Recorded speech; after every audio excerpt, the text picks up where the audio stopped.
Halo teman-teman, welcome back to my channel YouTube. Kembali lagi bersama aku Kiflo.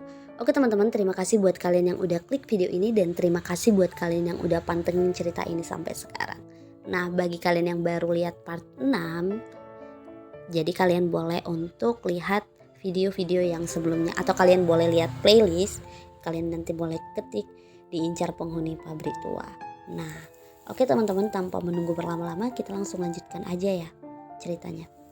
Mbak Narno hanya bilang bahwa harus sabar. Mereka gak bisa berbuat apa-apa sebelum nyokap gue pulang. Jam 5 subuh nyokap baru datang.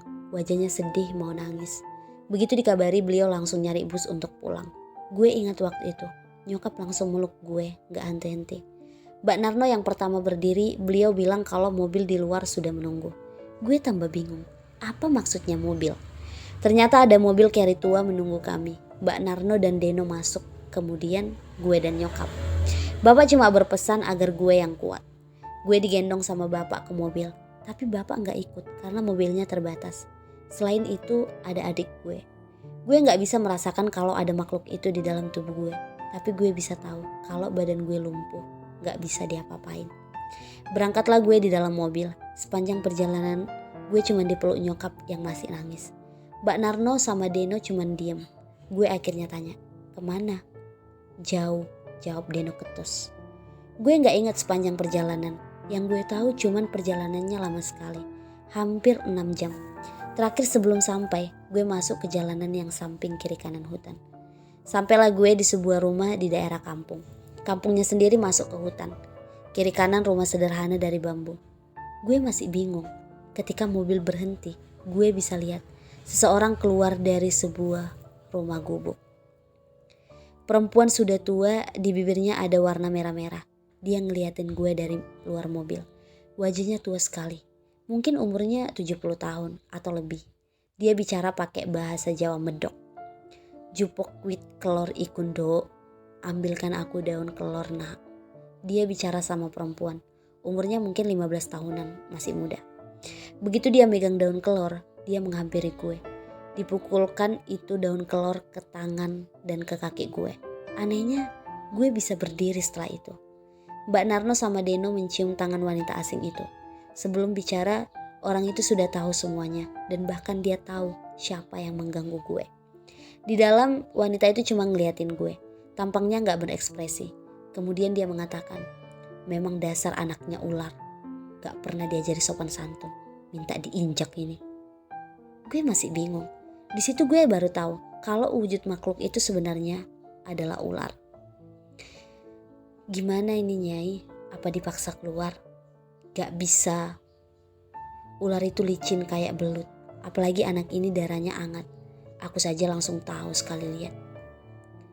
Kamu kok gak bilang punya keluarga yang kayak gini? Saya tidak berpikir sejauh ini Nyai. Saya kira dihilangkan saja mata batinnya sudah cukup. Wajah wanita itu merah. Sepertinya ingin marah. Kemudian dia membentak. Goblok. Harusnya kalau ingin benar-benar menghilangkan, gak begini caranya. Setelah itu gue dan nyokap disuruh istirahat di sebuah kamar.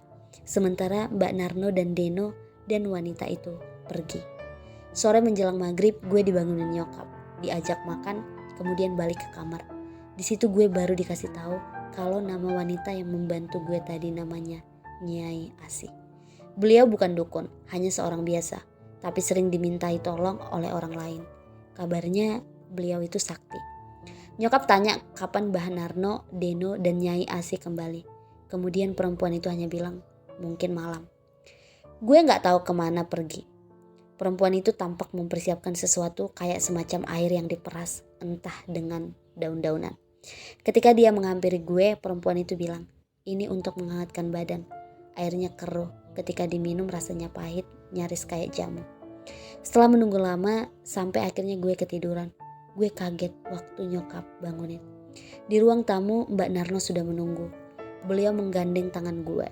Nyokap disuruh tinggal di sini. Ketika gue keluar, gue bisa lihat Deno, Nyai Asih, dan seorang lagi, lelaki berjanggut putih. Wajah lelaki ini mirip lelaki tua pada umumnya. Hanya saja tampaknya beliau ramah, tidak seperti Nyai Asih yang cemberut. Mereka ngajak gue jalan-jalan malam. Mbak Narno di kanan gue sama Deno.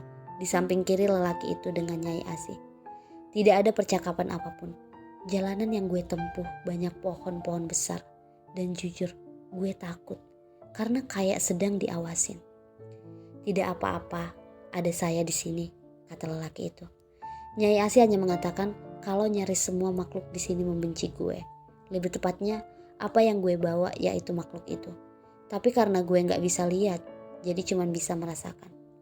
Lama berjalan, akhirnya gue sampai di pendopo. Oke teman-teman, mungkin sampai ini dulu ya ceritanya. Aku lanjutin besok. Jangan lupa like, komen, dan subscribe.